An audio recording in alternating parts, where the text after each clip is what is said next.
قادیانی سے ہمارا شدید اختلاف اس لیے ہے، جو تو ہیں عیسائی،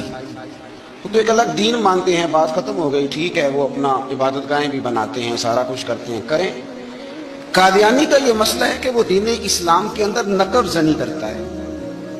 وہ دین کا حلیہ بگاڑتا ہے۔ وہ کہتا ہے کہ نبی پاک علیہ السلام کے بعد بھی کوئی نبی آ سکتا ہے، اور حضور کا کلمہ پڑھنے کے باوجود وہ ارتداد کی بات کرتا ہے۔ اس لیے اس کے ساتھ مسلمان کا اختلاف زیادہ سخت ہے کہ عیسائی کم از کم اسلام کا حلیہ تو نہیں نہ بگاڑتے، ایک الگ دین کو مانتے، اور یہ کلمہ پڑھ کے، قرآن پڑھ کے، ایک نئے نبی کا تصور پیش کر کے ایک ایسا دروازہ کھولتے ہیں کہ جو دین کی ساری شکل و صورت کو بگاڑ دے گا۔ اس لیے قادیانی کل بھی کافر تھے، آج بھی کافر ہیں، اور صبح قیامت تک یہ کافر ہی